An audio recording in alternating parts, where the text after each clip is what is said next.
And welcome back to another edition of the Simple Minds Sports Show. Friday Rewind live Tuesday after the Super Bowl. It's myself and Dr. Big Mac and Big Chief Gay Bobby. He wigwanged himself after that loss. It was so bad. We are back to the drawing board if you're the New England Patriots. As we always do, we're going to start with some opening takes. I'm going to roll right into it, Ray. And this hasn't happened a lot this season as a Patriots fan and follower as I am, but I was right. I was right all along about young Drake. I would like to tell you why later on the show. I've got all the reasons why myself was right about Drake May and the concerns that we had. It just happened to take basically all year to get there. So we'll tell you all about that on the show. Ray, your opening take. Thank you there, Richard. The best part about going to a Super Bowl party is when you go there, some people don't even watch football. They're just there because they like the atmosphere. They like to watch football, like you can see the commercials and all that. But the best part of the Super Bowl party that I went to, one woman doesn't watch football, doesn't understand football, was asking, "What's wrong with number 66? Doesn't he know does he know how to block? Why does he keep letting him get to the quarterback?" And that is, my friends, is how you know Will Campbell fucking blows, because people that don't even know football can watch it with their eyes and see it that this guy doesn't know what the fuck he's doing and something's wrong with him. So that was beautiful to watch on Sunday. You got a casual just stomping on Will Campbell. Oh, it was great. I loved it. No, hopefully he doesn't watch this. He seems to be a little sensitive with the very commentary. sensitive. Very sensitive, the young man. There he is. Obviously, the show rundown will have a lot of Super Bowl fallout after the game, maybe a little look ahead of what the first moves that the Patriots should make going into the next season. A lot of Patriots talk here, of course, with the last game of the season over and done with, and a disappointing loss. Not a crushing loss, but I told you it was going to be disappointing. And anytime you lose in the Super Bowl, it's going to be disappointing. And that's what it was. Poor showing there from the Pats. We do got to talk a little bit Celtics. Speaking of poor showing, they cheaped out. Toot. Kind of told you that was going to happen too. We've got a 10 questions with the obvious bottom. one. I'm going to go at the bottom of the totem pole of dumb on this one. Okay. 10 questions from the bottom of the totem pole of dumb. We'll see if that pans out. I'm sure it will. Probably Simplest Minds of the week, as always. This is the Simple Minds Sports Show, Friday Rewind live, Tuesday, February 10th. Happy BB to our customer service portal, amorel04@gmail.com. the 40. Big 4 Yeah. Old Yeah. balls. All right. Let's show. I got something troubling on my mind. I got something troubling on my mind. I got something. Again, I think it is important in a show like this to reiterate before we start completely ripping the Patriots that our customer service hotline is Elijah Stallings. Nothing wrong with that. You're accepted here, buddy. Come on in. Adam Morel 04@gmail.com. If you want to send any hate mail or any complaints, Adam Morel 04@gmail.com. Why don't you tell them about our sponsor, Ray, since as I completely forget what I'm supposed to say. No, absolutely, Richard. Why don't you go to 250 Grand Street, Braintree, Massachusetts, to I Love Boston Sports. Get all your Patriots, Red Sox, Celtics, even Bruins gear, and North Carolina Tar Heels gear down there. So, yeah, go down there and check them out. They got everything. There's no events coming up, but when they do, we will be posting them all the time. So, yeah, 250 Grand Street, Braintree, Mass. There you go. Patriots fallout. Seahawks 29, Patriots 13. And one of the most boring games we've seen in a long time, just overall. And obviously, from a Patriots standpoint, very disappointing and cringeworthy, kind of brutal to watch most of the night. We're going to do a little blame pie, and we're going to stick with the offense for most of this. And we're going to start with one Drake May. And I know the offensive line, you said it, Ray. We'll get to that. It's a close second. But for me, it's May, and it starts with the turnovers. But just as on a game, I said this in the text chain, I'm a little aggravated at how good his line looks, his stats look for how poorly he played. He was fourth quarter, but we said in the text chain too, it wasn't even necessarily garbage time, which is why I am so hard on Drake May. But let me just give you the full stat line here. 27 for 43, 295 yards, if you've been following the show, you know that we've been following his 300-yard game tracker, which he only hit once this year. So he comes 5 yards away from that, and arguably his worst game of the season. 2 touchdowns somehow, 2 interceptions. One of them was basically a strip sack. The 1 fumble, sacked 6 times, comes away with a 79.1 rating, which was higher than Sam Darnold's. 5 rushes for 37 yards. With Drake May, it is always about the turnovers. Okay, it is about, and that has been the history of Drake May, even going into his rookie season. If you remember, and this is why I say I'm right about Drake May, my concerns with Drake coming into the season was he going to be able to perform clutch and late when you needed it?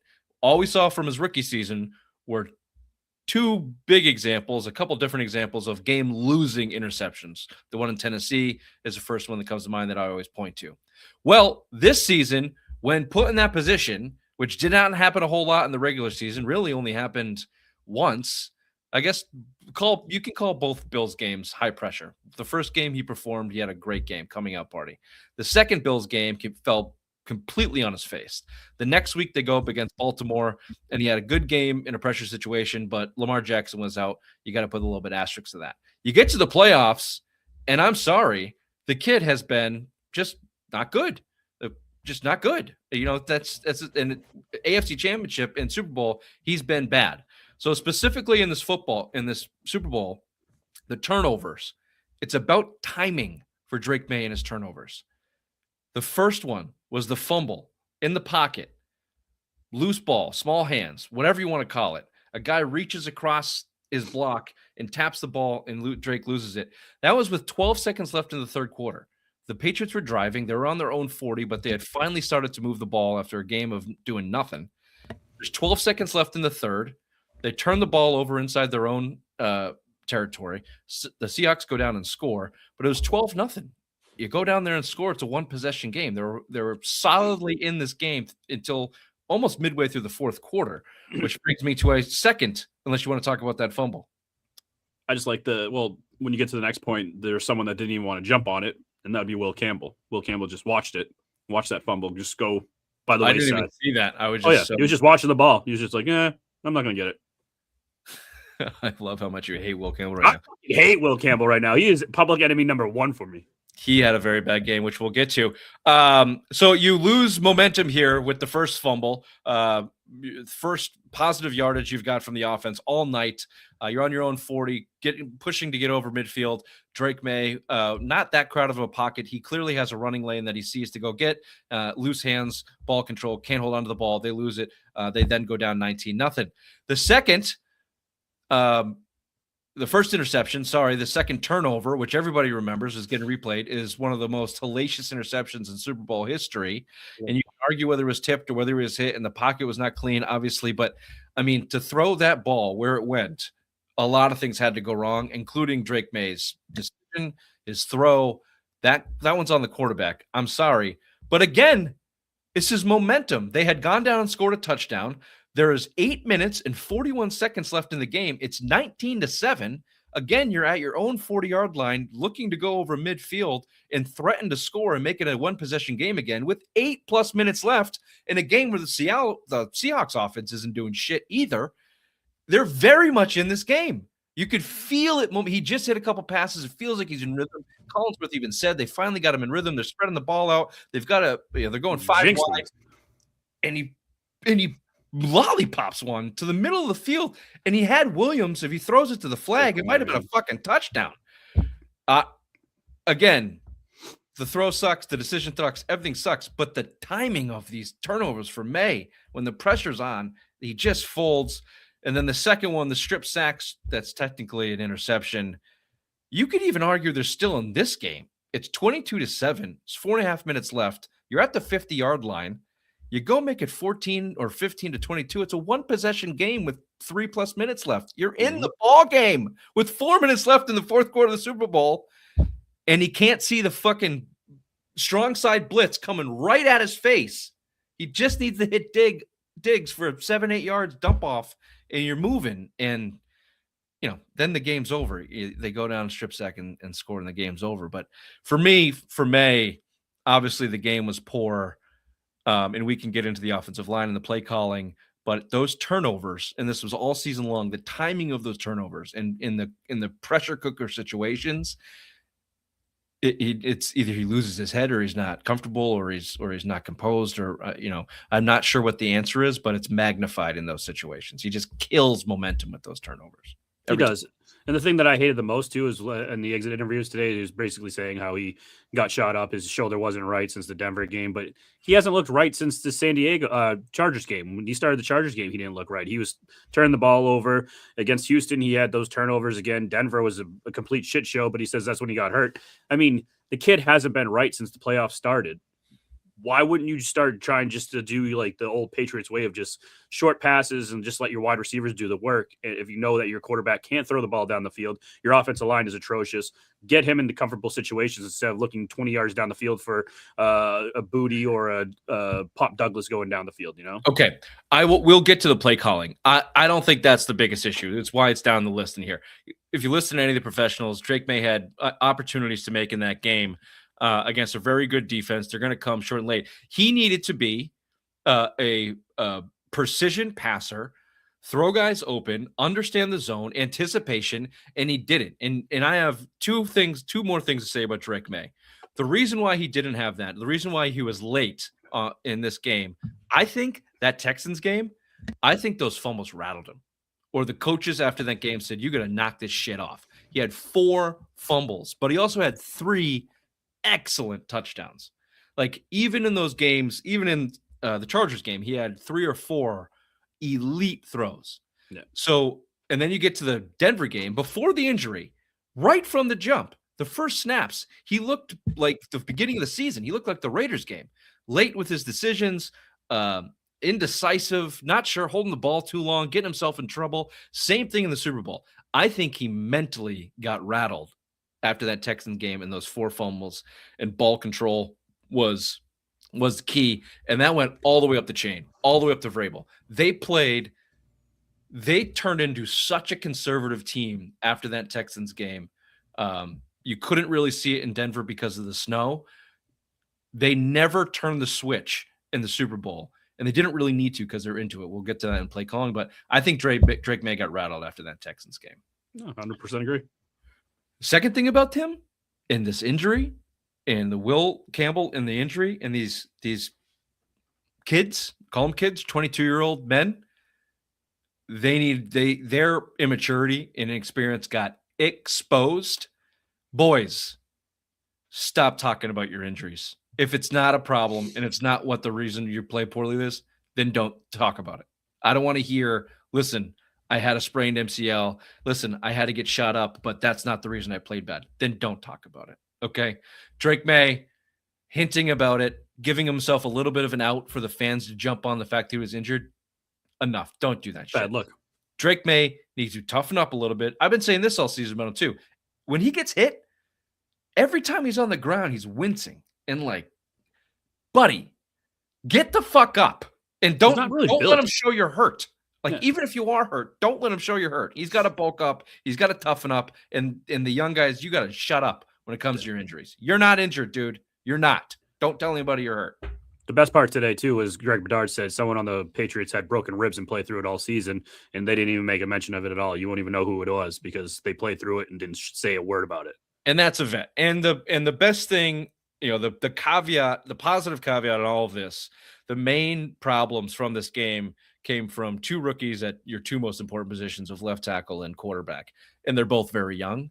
And I think they both have good heads on their shoulders, putting in spotlight that, this was a little too big for them. They're a little bit ahead of schedule, and they're dealing with it professionally, just a tinge of immaturity, and they should grow and they should both get better at all of it. On the field, off the field, they should continue to get better. And I have confidence that they will. But in the retrospect and reflection of this game, stop talking about your injuries. Stop. Drake, maybe you were hurt. Maybe that's why you missed a wide open Austin Hooper by 20 fucking yards. I think it's because you can't read a defense post snap. That's good, is what I think. That's what I think. Also, I think you're getting your ass kicked, sacked 6 times, sacked the most in the league by far. You probably were beaten up. and you got sped up because your line blows, starting with your guy, Will Campbell, who, if you believe Pro Football Focus, 14 pressures allowed by Will Campbell, which was the most in every Super Bowl ever, 29 allowed throughout the playoffs, which was the most ever. Jared Wilson, the rookie next to him, not that much better. Morgan Moses wasn't that good either. It was coming from all sides, and Yeah. it was coming with mostly four down linemen rushing, and then when they blitzed, forget about it. I mean, it was another. I've said this a lot on the show. If you can't identify and beat a blitz as a quarterback, you kind of suck. You kind of suck, especially when they do it all night. So, your thoughts on the offensive line? Why wasn't Vidarian Lowe an option coming out of halftime? Oh God, that's how bad. That's how how bad bad that sounds. That's how bad Will Campbell played. Like I was at the Super Bowl party. My friend's house, and I asked that question out loud. Why would you not put Vidarian Lowe in at halftime? This kid's getting rattled. They needed extra protection over there. They started putting Stevenson on the left side of Drake May just to try to help out with the blocking. Wasn't helping. Will Campbell sucked. If you're hurt and you have this torn ligament in your knee that you had to talk about today at your press conference because you didn't want to talk about it Sunday because you might have slipped and said something wrong, well, guess what, buddy? You sucked. You shouldn't have been in that game. Come the second quarter, they should have put Vidarian Lowe in there. That's how bad Will Campbell is playing when we have to say, please, Vidarian Lowe, by all means, come to left tackle and play for us and save us. That's tough. I don't know how much better it would be, but certainly kids having a bad game like that, take them out for a couple spells. But so that does lead me to coaching. And if you're not going to bench Will Campbell, then, I've heard a lot of people say this, can we get a jumbo set? Let's really work on the run. Let's try and run the ball. They're not, the Seahawks are not threatening offensively. Let's control the clock. Let's really pound the game. Here's my deal with the play calling, and everyone's all over Josh McDaniels. Listen, you Vrabel Bobos. This is a Mike Vrabel call. The style of play that the Patriots came into this game and Denver, that's coming from the top. That's coming from Vrabel going, don't let Drake lose this game for us. He lost faith in Drake May. That I am convinced of that. And that's why they simplified that offense. They tried to play conservatively. They tried to win with 17 points, and they basically could have if Drake May didn't turn the fucking ball over. So if you want to say Mike Vrabel was vindicated and it's not because Drake May sucked, then sure. But the play calling, I give Josh McDaniels a little bit of a pass there for a couple reasons. Number one, I think it was Vrabel's call to be that conservative. Number two, his offensive line couldn't do shit. So when you're in that situation, it's hard to call trick plays or anything outside of just basic shit to try and get them on board. And number three, if you don't trust your quarterback because you think his head's fucked up or maybe his shoulder's hurt, then you're not going to get outside your normal playbook. The one thing I would have liked to see is, because they couldn't block, is just go big fat fucking jumbo. They were going 3 and out all night anyway. Just run. See if you can break a play action deep. They tried to do that, but then they put Trevion Henderson in, and he couldn't do shit. Again, what was wrong with Stevenson? Why did they take Stevenson out? I didn't see him go to the tent. They wouldn't talk about an injury on the sideline. They just took him out and they put Henderson in there. Were they hoping for like a home run play? Like, it hasn't happened all season. That Collinsworth said that on the broadcast, and they did it all year, Ray. They spelled, and maybe this is just their philosophy, but in the games where they rode Ramondre Stevenson, it felt like, they could get some momentum. My biggest gripe on the play calling is it didn't feel like McDaniels had a feel for the game, which, again, I give him a little bit of a pass because it's hard to have a feel for a game when you're 3 and out every fucking time you get the ball. That's a difficult way to live as a play caller, especially when your head coach is telling you, don't give Drake May the opportunity to lose this game for us, which I believe in so many couched words was the overall offensive philosophy in that Denver game and in the Super Bowl was, let's play this conservatively on offense and let the defense win it for us. They almost did. Well, it brings me to my last gripe and point on this. Well, except for just quickly, the pass catchers. The who? Thank you. Was Diggs distracted because someone broke up with him at halftime? Was that his problem? Mm-hmm. Cardi B dumped him at halftime, so he couldn't show up for the Super Bowl? Pretty much. Jesus. I thought he was supposed to be the zone guy. He was supposed to be the breaker of zones. He did it His heart was partially broken, throughout the Richard. season. His heart was broken. He can't read his zone if your heart's broken. Clearly.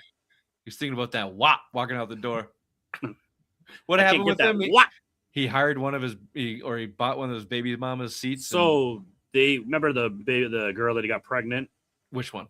The one, not Cardi B, but the other one, like at the I think same there's a time. couple more. I think there's a couple. Yeah, anyway. The other one. But yeah, basically he bought her front row seats to the Super Bowl, like right behind the bench, brought the baby, and she was sitting with his family. So Cardi B did not like that. That's a tough. That is a tough situation to navigate. Although apparently not tougher than the Seattle defense zone. Boom, nice one, Rich. Thank you. Because he stunk. Absolute zero from Diggs really throughout the entire playoffs. Is he an option this year? Team option. Team. Bye. He said if the team wants him back, he would love to come back. He's not coming back for $20 million. I'll tell you that. Hey, I was wrong on Diggs. I've said it multiple times in the show. However, once, just like Drake May, it all comes home to roost. I actually was kind of right on Diggs. When we needed him, he flamed out like the started fights, couldn't run his own, got broken up with, just fucking awful. Absolutely, just mentally out there. Hunter Henry, just soft. Just anytime he's pushed around, he disappears. And then the rest of the guys are role players. So you obviously need to upgrade that position. And then defensively, my only gripe is if the game plan was to be conservative on offense and win on defense, then you needed more game-changing big plays on defense. You certainly needed a turnover. Not one turnover from that defense. And they just didn't get home on Darnold enough. Darnold sucked, but he had plays to make if he could throw the ball. You didn't need to. Kenneth Walker was the one fucking running the show on that game. MVP. And obviously, we can definitely get on the defense for their run defense. Clearly they sucked there, but you can't, I don't know. Yeah, I'm not going to get on the defense too badly. They kept them in the game the whole time. Kept him in the game the whole time. They needed a play out of him. They needed a pick six. They needed a big time play out of him or Marcus Jones on the kick return or punt return. They didn't get any of it. They didn't get anything that they needed, frankly. It all came up Patriots until the Super Bowl. Then it was not coming up Patriots anymore. Nope. They needed 4 or 5 elite plays from Drake May. They didn't get one.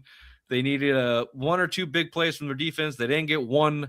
They needed special teams to do something special. They needed enough to make up that difference in talent on the rosters, and they came up with 0 is what they came up with, and that's the difference in the ball game. But again, anybody saying they got blown out, that's the score. They were in shooting distance and with 4 minutes left in that game, and Drake May turned the ball over, which that's a repeatable script for most of their losses under the Drake May era.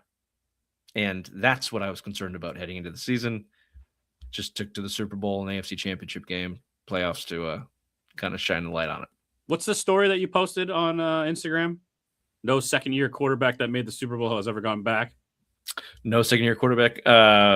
Dan Marino's the big one. Your boy Joe Burrow, Colin Kaepernick, Brock Purdy. I think there's one other one on there. No shit. Never gone back to the Super Bowl. This was the easiest path he will ever have. No doubt about it. Did you see next year's schedule? Woof. 6th hardest. Woo-hoo-hoo-hoo. 6th hardest in the league. Gonna earn their medal. Look, we can end the Patriots on this. Their luck ran out. Clearly, they had a lot of luck running for them this year. Their schedule was their schedule. We've seen teams do this before. Easy schedules. It's obviously much easier to make runs, and I'm not taking anything away for that. But clearly, they had some luck. You needed to get to the playoffs and to get to the Super Bowl. That ran out. But I'm not down on the team. I think that they are probably going to be a worse record and a better team next year. And you almost have to start from scratch in terms of how to rebuild this team. Last year, they spent money on their defensive line. Their defense was their strength. Their defensive line was their strength. You clearly need to invest in this offensive line in more ways than one. And I'm obviously not in the room. Free agency, trade, draft, figure it out. Fill the gaps. That's your biggest weakness. It was last year. It is this year. if you want to actually be competitive next year, you got to do something about that offensive line. Start from scratch there. Need some And wide you got receivers too. You got to get a dynamic playmaker at wherever you want to put him. Tight end, wide receiver, I don't care. You don't want to go pay for wide receiver, fine. Then give me a better tight end or give me a dynamite pass catcher out of the backfield. You need a dynamic offensive playmaker to pair with Drake May. You don't have that right now. You need an offensive makeover for sure. Well, I don't know about maker. I think they need to shore up their offensive line and get a dynamic playmaker. And you want to put that guy with Booty and Hollins and Douglas, and if Henry's still around, fine. But you need somebody that's going to take the defense's attention and focus on that guy. And they don't have that. And that's making things harder. And you can't let Will Campbell live on an island for 14 pressures a game. That's not going to work. That's not going to work. No. Well, there you go. Fun season for the Pats. Unexpected season for the Patriots. The arrow's pointing up. This was a lot of negative shit in a bad blowout, shitty performance in the Super Bowl. But I still think you got an arrow pointed up. You got a coach. You got a quarterback. That's where you start in the league. And as long as Robert Kraft is willing to spend a little bit of money in the offseason, spoiler alert, he's not. So we'll see how Vrabel deals with that. Regardless, if the young guys get better, arrows pointing up. We'll look at you. We'll look to next season. And the NFL season never dies, so we'll start talking about the draft like next week or something. Well, we have to because Bobby won't talk Red Sox or Bros. So, God, that's right. Yeah, we do have a little Red Sox talk. Spring training's back, baby. I think we're 44 days away. Spring training. Yeah, spring training is not back. But they're in Fort Myers. They're in Fort Myers. Baseball's back. What I meant to say. I know what you meant, baby. And it's the most fun time to talk about baseball because we just get to shit on the Red Sox offseason. Because they don't do anything. Not enough. The Red Sox offseason was equivalent to the Patriots offense in the Super Bowl. Just not good enough. Shit. Man, I'm on fire tonight. All right, let's throw it over to headlines with the obvious one.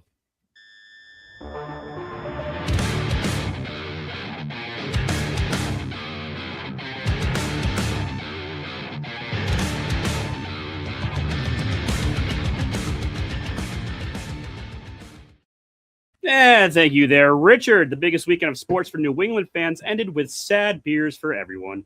Super Bowl 60 was Sunday. I don't know if the Patriots offense knew that, but it was played, and the Seattle Seahawks won their second Lombardi Trophy, 29-13. Kenneth Walker was named game MVP with 27 rushing attempts and 135 yards.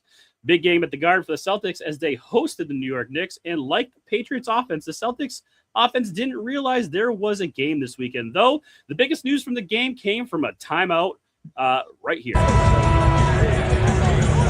Tatum, you coming back, Mark, sir? Don't look at me if you are. Yeah, he's coming back, baby.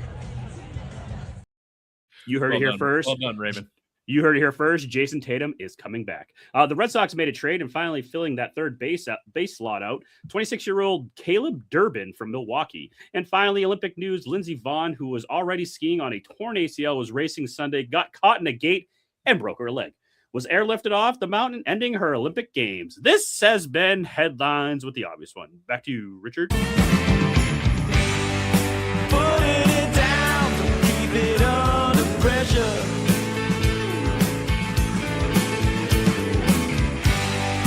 Putting it down, don't keep it under.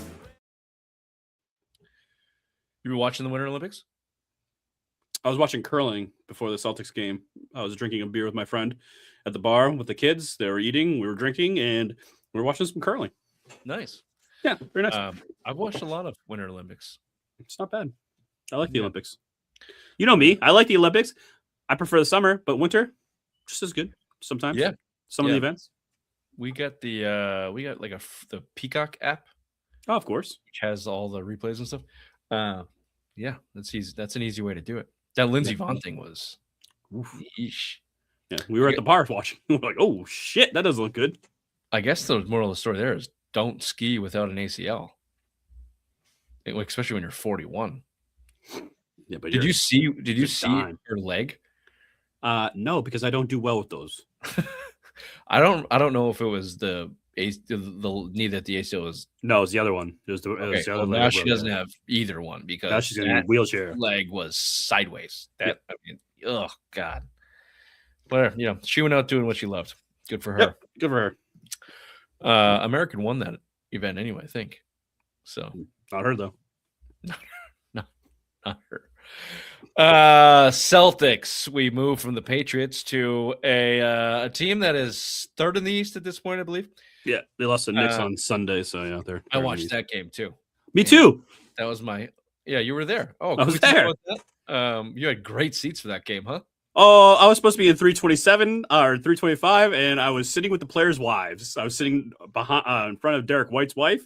I was sitting next to Jordan Walsh's girlfriend or wife. I saw the Chisholms. I saw Wick, all of them, and I was feeling pretty froggy. So I asked Jordan Walsh's girlfriend. I said, "Hey, I have a serious question for you." She goes, "What's that?" I go, "Since Chisholm bought the team, do you guys have Smut Book Club of the Month?" She laughed and said, "Absolutely not." Hard-hitting questions from Simple Mind Sports. Yeah, you gotta ask questions, Well, you didn't ask about the trade deadline, which is the news we're here to talk about. The Celtics successfully got under the luxury tax by trading Anthony Simons, Chris Boucher, Josh Minot, and Xavier Tillman. Anthony Simons went for Nikola Vucevic, who we talked about last week, that trade, which we're all on board with. That's okay. All right. You probably that was great. Downgrade the talent a little bit. You shake out the lineup. You still got a good player there. And if it saves you a little money, good for them. And then they went and just salary dumped 3 non-rotational players. That's not going to affect them on the court. I get it. But was all an idea to get on the luxury tax. So this new ownership will not have to pay a luxury tax, saved them about $20 million. They currently now sit at $843,000 under the tax, which will make them non-repeaters, which if you have a positive green lens on this, you can say next year it opens the door for the ownership to spend and put them in a position to go for the championship. I won't say they're not going to do it. We know nothing about this new ownership other than the fact that they tore away some pieces of this team that's competing for the East in order to save $20 million. So those are the facts. That's what they are. How do you feel about them being financially motivated as opposed to motivated by winning the East? It feels like the Red Sox. It feels like the Red Sox of the NBA. Where you have a team that can compete right now. You have Tatum, who is playing 5v5 in Maine with the Maine Celtics. He's pretty much coming back. He confirmed it to me the other day on Sunday to my face that he's coming back. So why wouldn't you go and help get this team over the hump and get past the Knicks and past the Pistons to be able to go to the NBA Finals when it seems like the East is at its weakest it's ever been? You could have a clear shot to the finals, yet you don't want to add your sellers. I don't like it. I don't like it one bit. You could have kept Simons and probably, got another big and kept all the other guys that you just traded off for salary dumps. I don't like the way it's going. I don't like the new ownership and how this is panning out. It's not a good look right now for the new ownership. Yeah. I mean, look, I get it on, I get it from a financial standpoint. I hate the argument. It's not your money. Why do you care? I care because I live in the real world and I understand that businesses operate on money. And this is a business and they just spent $7 billion on it.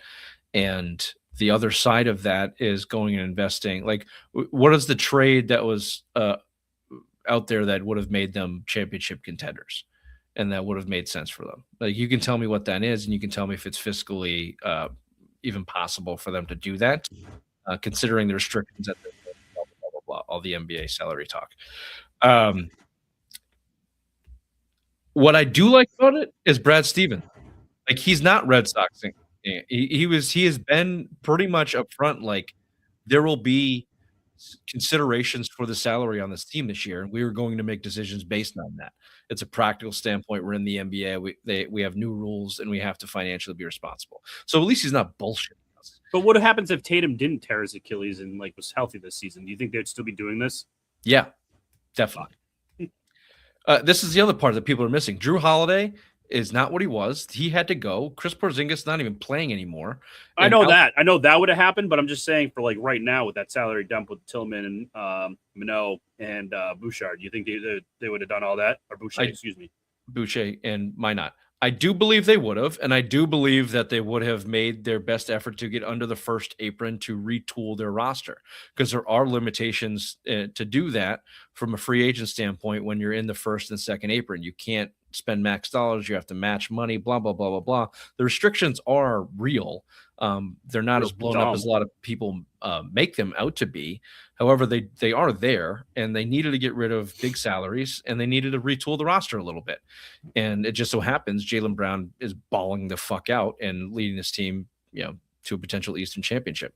So Tatum is coming back. He just started 5-on-5 with the Red Claws in Maine. Red Claws anymore.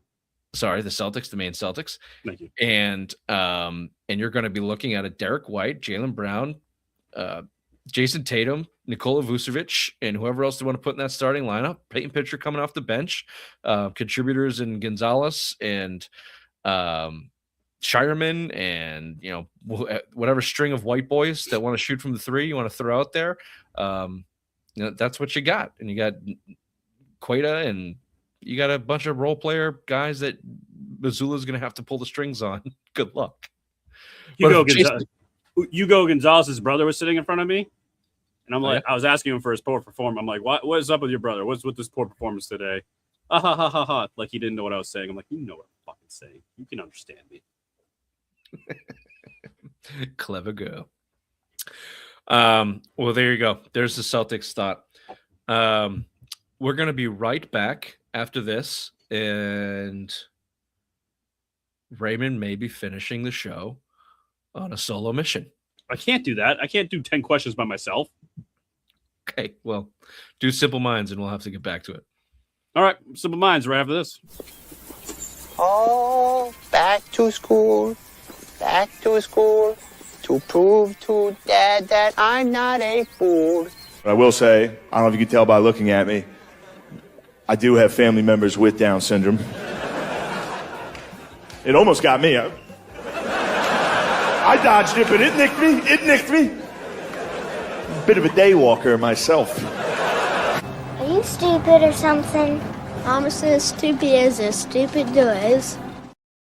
While Rich deals with crying kids, let's get into some funny things. The first clip I have for you is called Husband Material.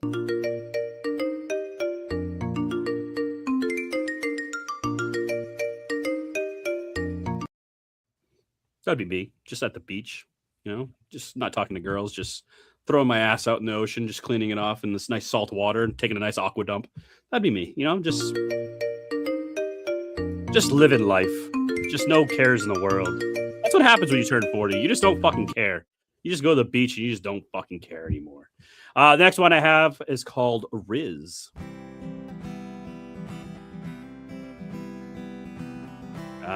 Poor guy trying to get a round of beers for his friends. They're all laughing at him. Cute girls taking this beer. One guy. Nope. Your embarrassment's not over yet. You shall get pants today, sir. You spilled all of our Guinness. We will laugh at you. We will point at you.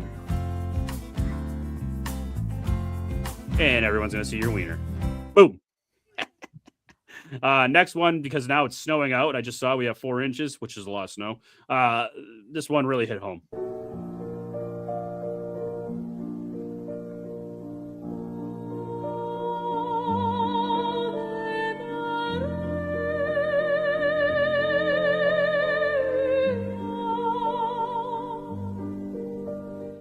We've all been there. We've all been down that mountain, just going down that hill and just eating shit because you thought you could go really fast and hit that jump with ease. Nay. Just a face full of snow. That has to be the absolute fucking worst.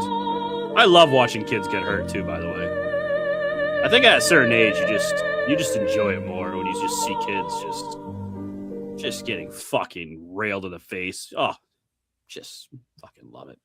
If you like kids getting hurt, you're going to love this next one.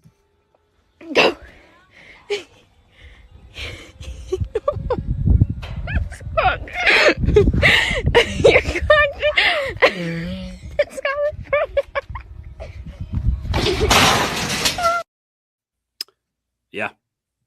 Yeah, that was good. Just, I don't know what this duck thing is. It calls it a wood duck thing. I don't know, like a roundabout. Kids just ain't fast enough. He ain't going to make that time in the 40. So, well, I think Rich has to deal with sick kids. Bobby's dealing with his wigwam, and this is going to be an early show. So this has been the Simple Mind Sports Show Friday Rewind, live Tuesday, February 10th. We will catch you next week. Hopefully the gang's back. Hopefully all the kids are good, and hopefully Bobby is still alive. So until then, see you next time. Bye-bye.